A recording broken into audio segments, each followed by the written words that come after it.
창세기 10번째 강해 설교 기억하사 은혜 베푸시는 하나님이란 제목으로 오늘 말씀 함께 살펴보도록 하겠습니다. 지난주 노아가 방주를 다 완성하고 난 뒤에 여호와 하나님께서 노아에게 너와 내 온 집은 방주로 들어가라. 이 세대에서 내가 내 앞에 의로움을 내가 보았음이라 말씀하시는 것을 통해서 홍수 심판으로부터 노아와 노아의 가족을 구원하시는 장면을 볼 수가 있었습니다. 노아가 600세가 되었을 때 홍수가 시작되었습니다. 노아는 그의 가족들과 함께 홍수를 피하여 방주에 들어갔고 정결한 짐승과 부정한 짐승, 새와 땅에 기는 모든 것이 하나님이 노아에게 명령하신 대로 암수 둘씩 노아에게 나와 방주로 들어가는 것을 볼 수 있다는 거죠. 비가 40주야를 멈추지 않고 그날의 깊음의 샘들이 터지며 대규모의 지각 변동이 일어나 바닷물과 지하수가 솟구쳐 올라 육지로 거꾸로 넘쳐 오르는 것을 볼 수 있었어요. 물이 높은 곳에서 낮은 곳으로 흐르는 것이 정상인데 땅에서부터 물이 솟구쳐 올라서 방주를 상류로 밀어 올릴 정도로 정말로 이것은 하나님께서 인간의 죄악을 쓸어버리기 위하여 행하신 심판이 너무나도 두렵고 상상하기조차 힘든 심판이었다라는 것을 역설적으로 드러낸다라는 것이죠. 홍수가 40일 동안 계속됨을 통해서 비가 40일 동안 그치지 않고 위아래로 터지고 난리가 나고 비가 많이 내리니 어느 누가 당할 재주가 있겠습니까? 따라서 땅 위에 움직이는 생물이 다 죽었으니 곧 새와 가축과 들짐승과 땅에 기는 모든 것과 모든 사람이 육지에 있어 그 코에 생명의 기운에 숨이 있는 것은 다 죽었더라라고 성경은 기록한다는 것이죠. 그러나 홍수 심판은 두렵고 우선 하나님의 심판에 대해서만 이야기하지 않는다라는 것이에요.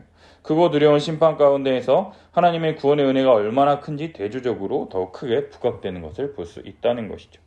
하나님은 노아에게 방주를 지으라고 명령하셨을 뿐만 아니라 방주에 들어가라고 하신 것도 하나님의 명령 하에 이루어지는 것을 볼 수 있다는 거예요. 그에 따라서 노아 일행은 하나님의 명하신 대로 방주에 들어가는 것을 볼 수 있습니다. 이뿐만 아니라 모든 생물이 함께 방주에 들어갈 때 노아와 그의 아들들이 모든 짐승을 데리고 와서 방주로 들어간 것이 아니라 무릇 생명의 기운이 있는 육체가 둘씩 노아에게 나와 방주로 들어갔다라고 성경은 기록한다는 것이죠. 노아가 무슨 에버랜드에 있는 조련사들처럼 조련하는 능력이 있는 것이 아니라 이 모든 것이 하나님의 은혜에 따라 하나님이 준비하시고 하나님께서 부족함 없이 실행하신다라는 거예요. 따라서 하나님께서 모든 생물을 방주로 이끌어 오시기 때문에 이러한 일들이 가능하게 되었다라는 것이죠. 그리고 마지막 결정적인 하나님의 구원의 은혜를 살펴볼 수 있는데 여호와께서 마지막으로 노아를 들여보내시고 문을 닫으시니라라고 기록되어 있다는 거예요. 모든 사람들과 생물들을 들여보내시고 마지막으로 노아를 들여보내시고 여호와 하나님께서 직접 방주의 문을 닫으셨다라는 거예요. 하나님이 방주의 문을 닫으시고 지키시기 때문에 아무도 이 문을 열 수가 없습니다. 아무도 문을 열고 노아 일행을 밖으로 내보내지 못하기 때문에 방주 안에 있는 사람들의 구원을 빼앗을 수 없으며 아무도 그 문을 열어 안으로 들어가지 못하기 때문에 하나님의 은혜와 도움 없이는 구원에 이를 수가 없다라는 거죠. 따라서 이 문보다 더 중요한 문이 어디 있겠냐라는 거예요. 이 문을 닫으신 이 하나님의 은혜보다 더 큰 은혜가 어디에 있냐라는 것이죠. 여기까지가 지난주 노아 홍수 심판을 통해서 하나님의 크고 두려우신 심판과 함께 말로 다 할 수 없는 하나님의 은혜가 우리에게 주어졌다는 것을 살펴봤어요. 그렇다면 오늘 8장 말씀을 통해서 우리에게 어떤 은혜를 베풀어 주시는지 우리 함께 살펴봤으면 좋겠습니다.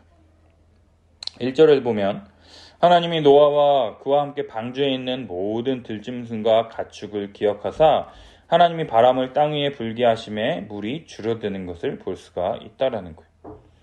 홍수를 통해서 모든 지면에 호흡이 있는 것들을 다 멸하시고 심판하셨던 하나님께서 방주에 있는 노아와 노아의 가족들 그리고 방주 안에 있는 모든 생명 있는 짐승들을 기억하사 바람을 땅 위에 불게 하심에 물이 줄어드는 것을 볼 수가 있다는 것이죠.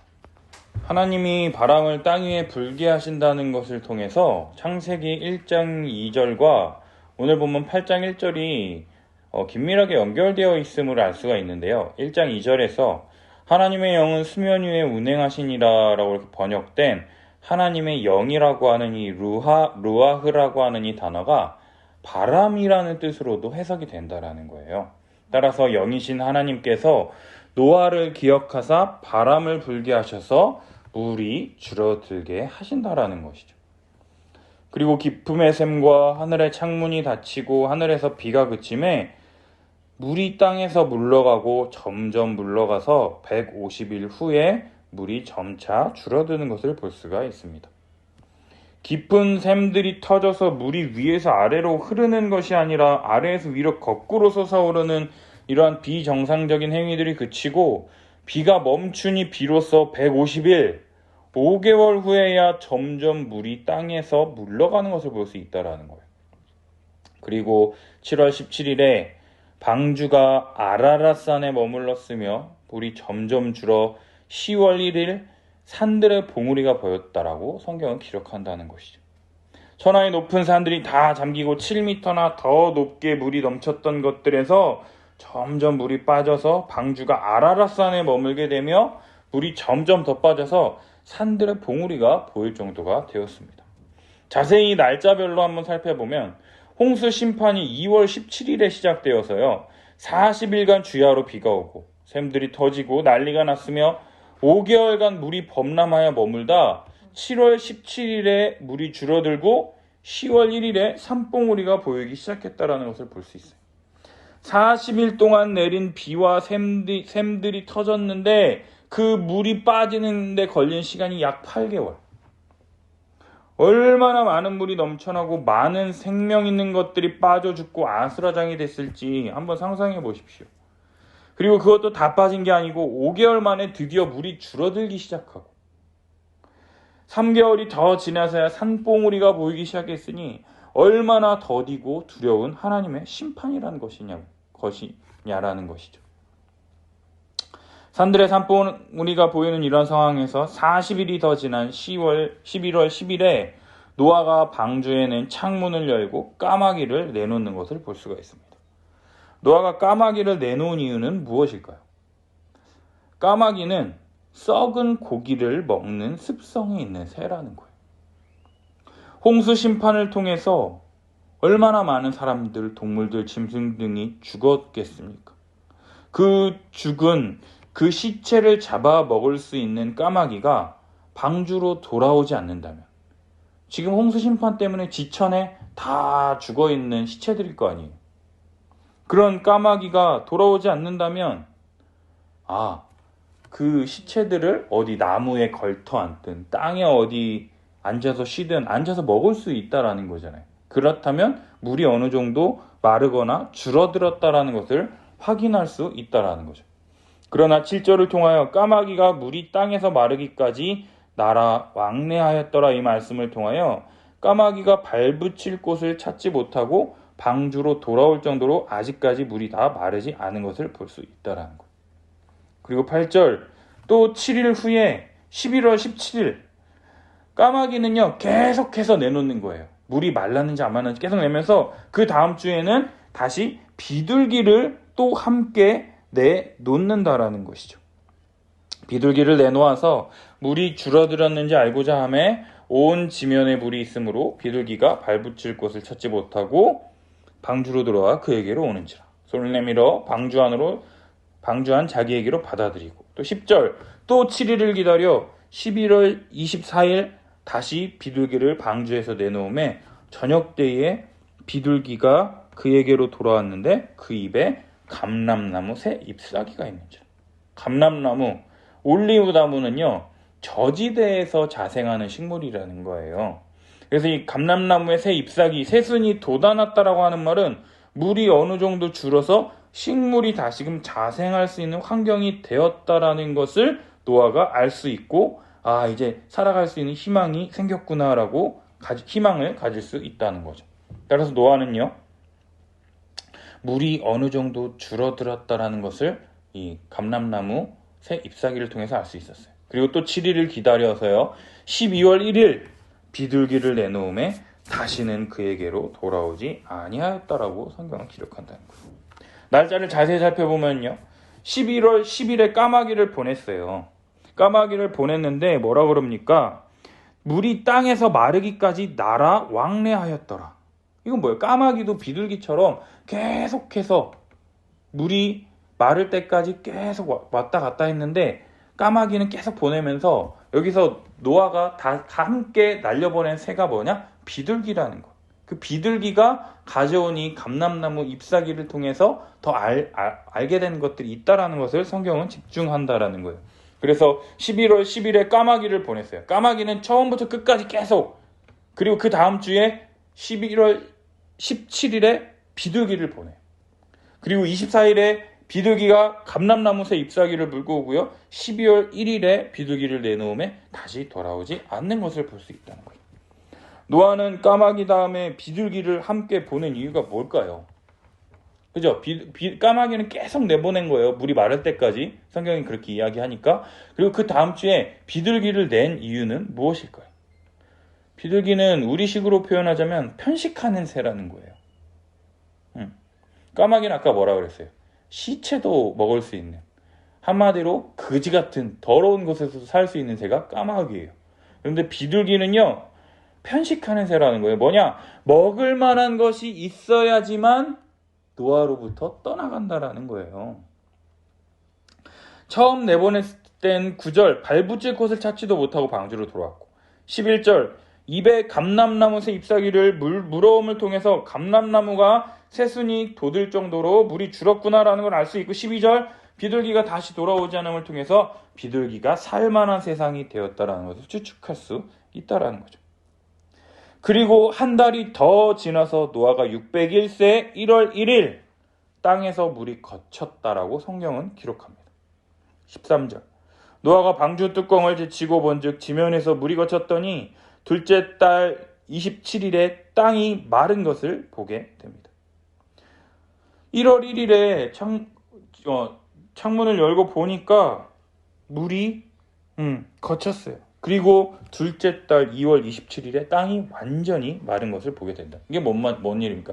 물이 거쳤어요. 근데 진흙, 뻘 이렇게 막 사람이 걸어다닐 수 없는 그런 상태였지만 한 달 17일이 더 지나서는 땅이 완전히 마른 것을 보게 된다라는 거예요. 그리고 하나님이 노아에게 말씀하시기를 너는 내 아내와 내 아들들과 내 며느리들과 함께 방주에서 나오고 너와 함께한 혈육 있는 생물 곧 새와 가축과 땅에 기는 모든 것을 다 이끌어내라.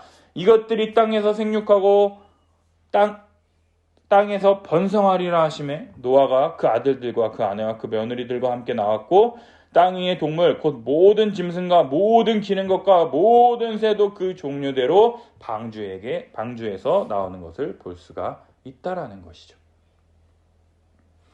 지면에서 물이 그칠 뿐만 아니라 땅이 마를 때까지 601년 2월 27일, 홍수가 600년 2월 17일에 시작되었으니 방주에 들어가서 나올 때까지 걸린 시간이 1년 10일이라는 시간이 흘렀다라는 것이에요. 1년 동안 좁은 방주 안에서 노아와 노아의 가족들은 얼마나 답답했을까요? 물론 축구장 가로 길이보다 더 길고 폭은 좁지만 3층으로 되어 있어서 넓으니까 생활하기 괜찮지 않았겠습니까? 이렇게 생각하는 사람들도 있겠으나 우리가 지난주에 뉴스에서 봤을 때 코로나 때문에 자가격리하는데 엄마랑 4살짜리랑 2살짜리 아들이 코로나 이 자가격리 때문에 밖에 나가지도 못하고 집안에만 있으니까 그 4살짜리 애가 밖에 새가 날아다니는 거 보면서 왜 새처럼 되고 싶어? 이러니까는 이렇게 말하는 이 4살짜리 그 아들 보면서, 그리고 마침내 이제 음성 결과 받고 나서 바로 밖에 나가서 해맑게 뛰어노는 그 아이를 보면서 정말 안타까웠는데 1년 10일 동안 방주 안에서 비가 내리는지 그쳤는지 아무것도 볼 수 없고 들을 수 없는 이러한 곳에서 노아와 노아의 식구들 그리고 짐승들이 얼마나 답답했을까요? 그랬던 자들에게 방주에서 나와서 땅에서 생육하고 번성하라 말씀하시는 이 하나님의 말씀을 듣고 얼마나 크나큰 자유를 누렸을지 한번 상상해 보십시오.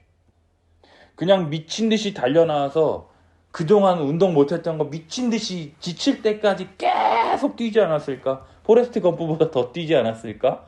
그런 우스개 상상을 한번 해봅니다. 방주에서 나온 노아와 그의 가족들, 짐승들에게 하나님께서는 생육하고 번성하여 땅에 충만하라. 이거 어서 많이 보지 않았습니까? 어서 봤던 말씀이죠. 창세기 1장에서 아담에게 말씀하셨던 약속을 노아와 그의 가족들에게도 동일하게 말씀하시는 것을 볼 수가 있다라는 것이죠.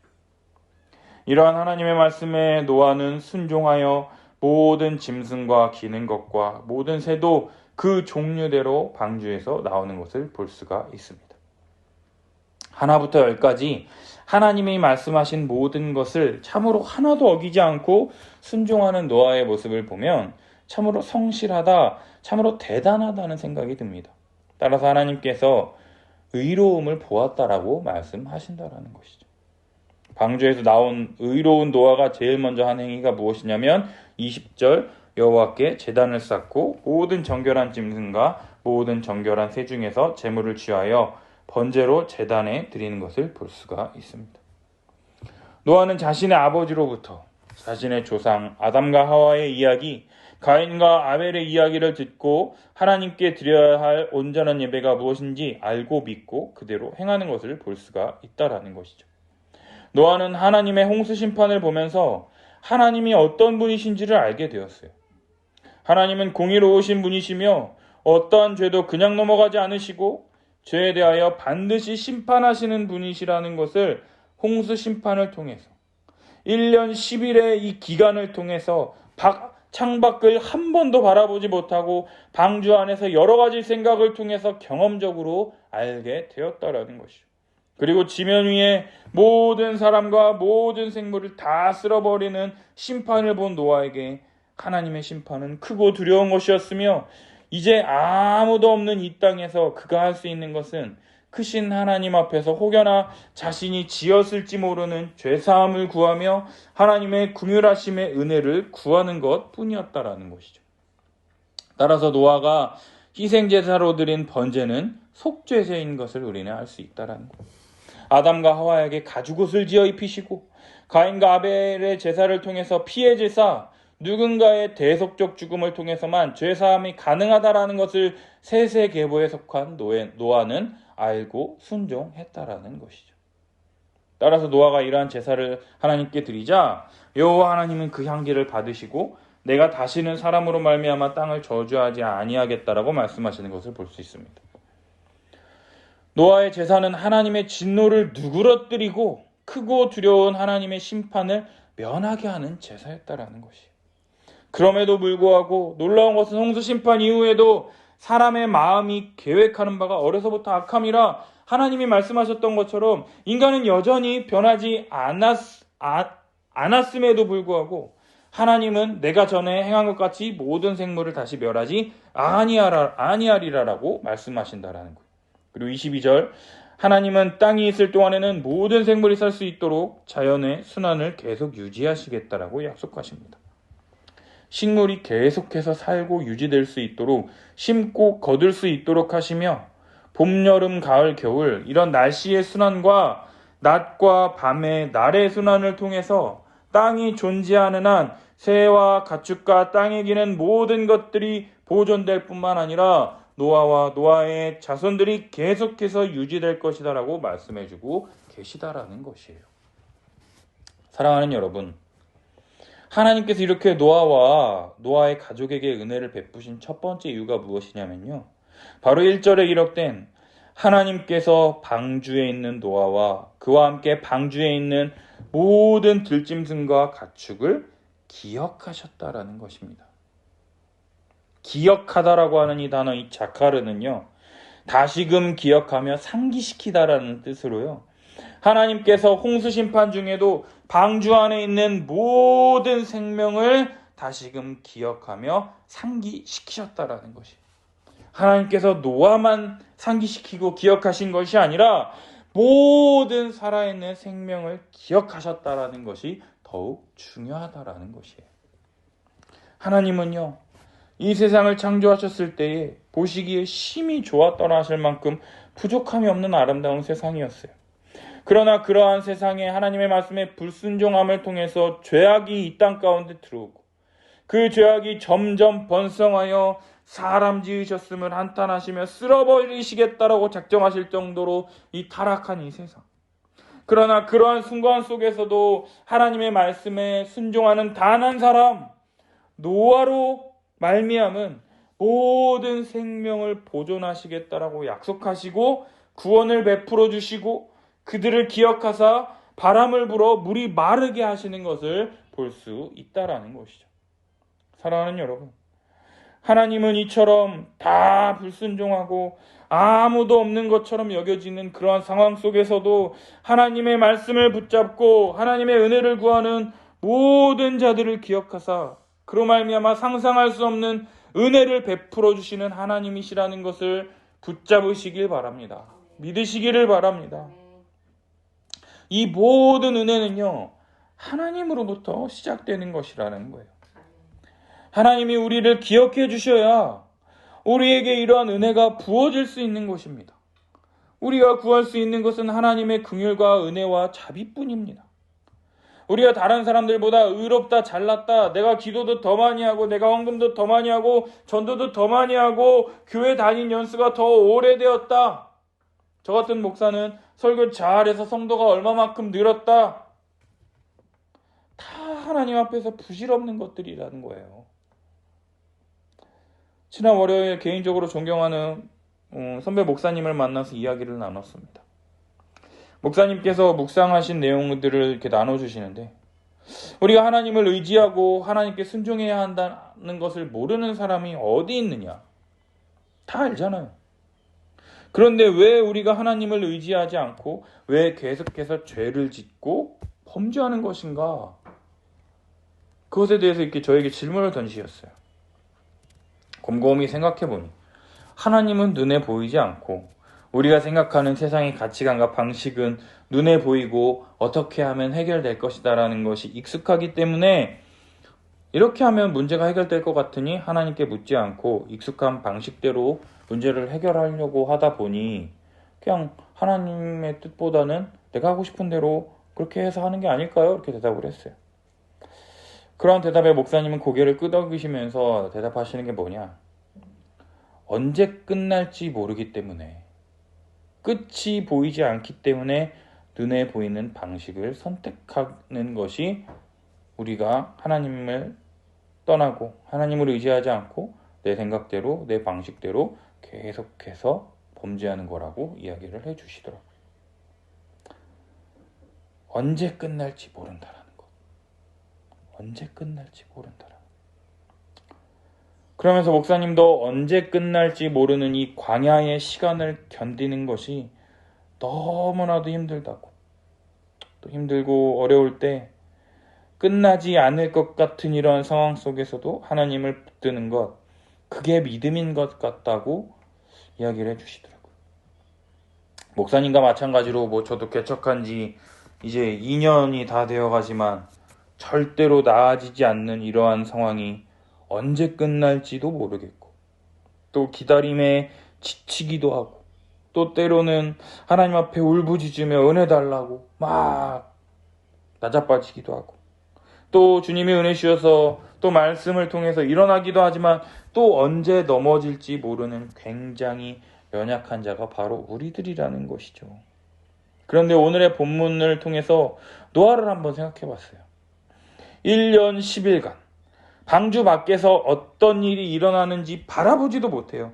창이라고 성경에 기록되어 있지만 원어를 보면 조아르라고 해서 지붕이라는 거예요. 지붕을 열고 닫을 수 있도록 만들어라라고 하는 것을 성경은 창이라고 그런 거예요. 그래서 당시에 유리가 있어서 비가 내리는 걸 우리처럼 이렇게 보는 것도 아니고, 또 그냥 지붕이니까 지붕에 툭툭툭툭 비 오는 소리는 들릴 거 아니에요. 그러니까 그 소리를 들으면서 아우 언제 비가 그치려나, 홍수가 끝나긴 하는 걸까, 언제까지 답답한 이 방주 안에서 기다려야 하는 것일까. 여러분들 배 한 번 타보셨습니까? 얼마나 울렁거립니까? 잠깐 1시간 유람선 타는 거야 재밌죠. 한강 타는 거야 재밌죠. 40일 내내 배 한 번 타본다고 생각해 보세요. 제가 그래도 또 군대를 또 해군 출신 아닙니까?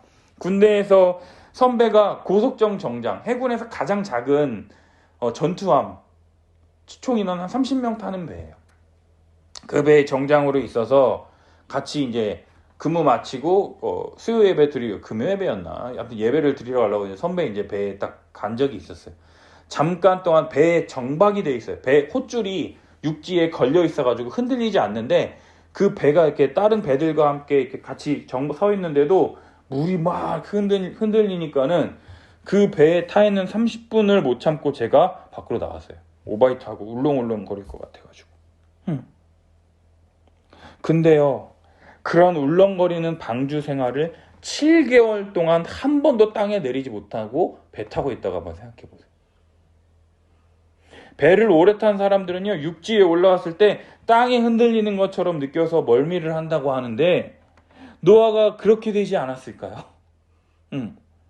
방주 생활 7개월째가 되었을 때 드디어 방주가 아라랏산의 머무름을 통해서 드디어 울렁거리지 않고 오바이트 안 하는 상황이 되었다라는 것이죠. 그리고 3개월이 더 지났을 때에 산봉우리가 보이고 그리고 40일이 더 지나서야 노아가 지붕을 열고 밖을 바라보고 까마귀를 내놓는 것을 볼 수가 있다라는 거예요. 노아가 방주 안에서 보낸 이 5개월의 시간 동안 얼마나 많은 생각들을 했을까요? 하루에도 10번씩 좋았다가 우울했다가 이러한 굴곡의 시간을 마주하지 않았을까요? 5개월이 끝이라면 기다릴만 할 텐데 목적지가 어딘지 알면 어떻게 될 것이다라는 것을 알면 기다릴 수 있을 텐데 언제 끝날지도 모르고 계속해서 줄어들지 않는 물속에서 노아는 계속해서 시간을 흘려보낸다라는 것이죠. 그러할 때 하나님께서 노아와 그와 함께 있는 방주에 있는 모든 생물을 기억하사 바람을 불게 하셔서 물이 줄어들게 하신다라는 것입니다. 사랑하는 여러분, 우리는 언제 끝이 나는지 알 수도 없고 알 수도 없는 이 두려운 상황 속에서 우리 나름대로 계획을 세우고 여러 가지로 이렇게도 해봤다가 저렇게도 해봤다가 여러 가지 일들을 하곤 합니다. 그러나 우리가 붙잡아야 할 가장 큰 진리는 여호와 하나님께서 우리를 기억하사 우리에게 가장 좋은 길로 선한 길로 인도하신다라는 것입니다.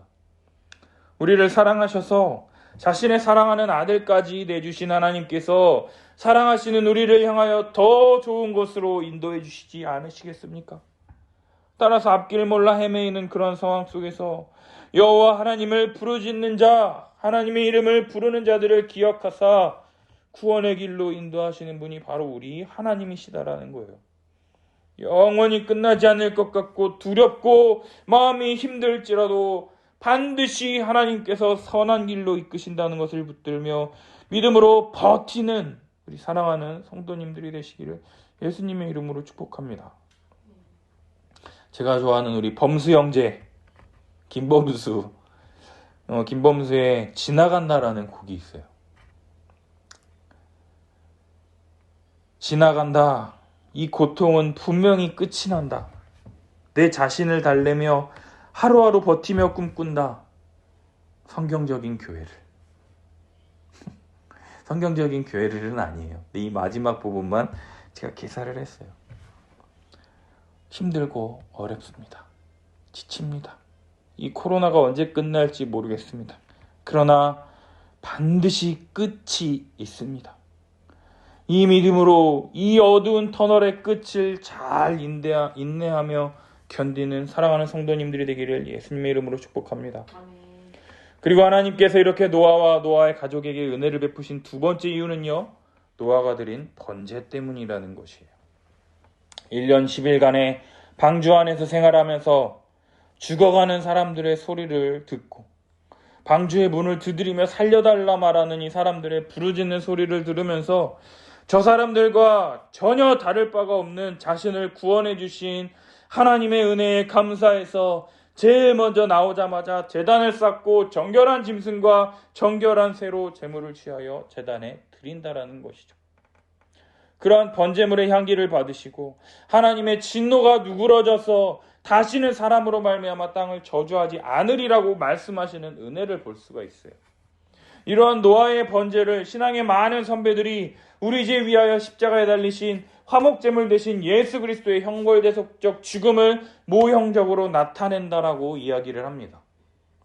하나님은 죄에 대해서 조금도 용납하지 않으시는 죄에 있어서만큼은 손톱의 때만큼도 허용하지 않으시는 분이라는 것이죠. 따라서 땅 위에 모든 생명 있는 것들을 쓸어버리실 만큼 죄악에 대해서 치를 떠는 분이 바로 우리 하나님이라는 거예요. 그러나 우리의 모습을 보면 어떻습니까? 죄를 죄로 여기지도 않고 그냥 그러려니 하고 다 그런 거지 뭐. 왼손이 지은 죄를 오른손이 모르게 하라. 이런 식으로 대충 덮고 네 일 아니니 신경 쓰지 말라 하고 하나님이 안 계신 자처럼 살아가고 있는 것을 보면 지금 당장 죽여도 내 죄 때문에 죽는 것이라 아무 말할 수 없는 죄인들의 상죄인이 바로 우리들이라는 것이라는 것이죠. 지민이를 봐도요. 저 4살짜리를 봐도요. 얼마나 영악합니까? 얼마나 악합니까? 지가 해놓고서 나 안 그랬는데 이렇게 거짓말하고 저 조만한 것도 그러는데 우리들은 어떻게 했냐라는 것이죠. 그냥 오늘 하루 아침에 일어나서 오늘 하루를 마칠 때까지 하나님 앞에서 죄인이지 않았던 적이 한순간이라도 있다면 다행히 자기 자신밖에 모르고 자기 목구멍에 자기 뭐가 좀 들어가야 자기 기분 좋을 대로 행하는 어쩌면 아담이 볼 때는 참으로 억울한지 모르겠어요. 아담은 한 번밖에 하나님의 말씀에 불순종했잖아요. 딱 한 번. 따먹지 말라는 그 선악과를 한 번 먹어서 지금 이태껏 이렇게 욕을 얻어먹고 있는데 우리는 오늘 하루만 하더라도 얼마나 많이 하나님 앞에서 불순종하며 죄를 짓고 있는지. 이렇게 수천 번, 수만 번 죄를 범한다 할지라도 우리 주 예수 그리스도께서 우리의 화목제물 되어주심을 통해서 내 죄 위하여 십자가에 대신 죽으셨기 때문에 나는 죄에 대해서 자유하다라고 성경은 이야기하고 있다라는 것이죠. 따라서 그 자유를 다시금 종의 멍에를 지지 말라고 바울이 이야기하는 이유가 바로 그것이다라는 거예요. 우리 갈라디아서 5장 1절 읽어볼까요? 그리스도께서 우리를 자유롭게 하려고 자유를 주셨으니 그러므로 굳건하게 서서 다시는 종의 멍에를 매지 말라. 따라서 우리가 행할 수 있는 유일한 길이 무엇이냐? 죄와 불순종으로 인하여 매일매일 우리의 구원이 흔들릴 때에도 예수 그리스도의 화목제물 되심으로 말미암아 영원한 심판, 취소되지 않는 구원이 화목제물 되신 예수 그리스도로 말미암아 우리들에게 주어졌다는 이 말로 다 할 수 없는 구원의 은혜, 그 어떤 것도 우리를 하나님의 사랑에서 끊을 수 없다라고 성경은 선언하고 있다라는 것이죠. 예수 그리스도의 화목제물 되심을 통해서 우리에게 죄의 저주를 피할 길이 주어졌으며 오늘도 이 구원의 은혜가 떠나지 않도록 지금도 계속해서 우리에게 십자가 보혈의 은혜를 계속해서 부어주심을 통해서 우리가 사는 날 동안 우리가 무엇을 하든 봄, 여름, 가을, 겨울, 낮과 밤 동안에 계속해서 하루도 쉬지 않고 우리들에게 은혜를 베풀어 주시겠다라는 것입니다. 할렐루야! 사랑하는 여러분, 화목제물 되신 예수 그리스도로 말미암아 죄의 저주를 피할 길을 내신 우리 주 예수 그리스도의 은혜를 늘 기억하시고 회개한 것은 그 어떤 것이라도 기억하지 않으시겠다라고 하는 이 놀라운 은혜를 주시는 주님의 은혜를 붙잡으시기를 바랍니다. 주님의 이름을 부르십시오. 아무런 소망이 없을 때 하늘 바라보며 주님 은혜를 베풀어 주시옵소서. 주님의 은혜가 없으면 아무것도 할 수 없는 연약한 죄인임을 인정하며 오늘 하루도 주님 베풀어 주시는 은혜로 하루하루 살아가는 주님 앞에 있는 하루살이가 되는 우리 사랑하는 성도님들이 되시기를 예수님의 이름으로 축복합니다. 우리 함께 기도했으면 좋겠어요. 우리 주님 모든 것을 심판하시며 죄악을 쓸어버리시는 상황 속에서도 노아와 방주 안에 있는 모든 생명이 있는 것들을 기억하사 바람을 통해 물이 마르게 하시는 것을 볼 수 있습니다. 지금 코로나 때문에 모두들 힘든 시기에 있습니다. 교회도 못 가는 상황이고 사랑하는 지인들과 교제도 나누지 못하고 일하는 것들, 장사하는 것들, 모든 것들이 힘든 상황입니다. 그러나 이러한 상황 속에서도 전능하신 하나님이 우리를 기억하신다라는 것을 꼭 붙잡읍시다. 언제 끝날지 모르는 이 두려운 상황 가운데에서 온전히 하나님만을 신뢰합시다. 하나님만이 우리의 피할 바이시요 우리의 피난처가 되신다라는 시편 기자의 고백이 우리의 고백이 될 수 있도록 우리를 기억하사 은혜 베풀어 달라고 주의 은혜를 붙잡는 우리들이 되었으면 좋겠습니다. 두 번째로 노아가 방주에서 나와서 제일 먼저 하는 일은 제단을 쌓고 여호와 하나님께 번제를 드리는 것이었어요. 우리의 삶 가운데 가장 먼저 해야 할 것이 바로 무엇이냐? 예배라는 것이에요.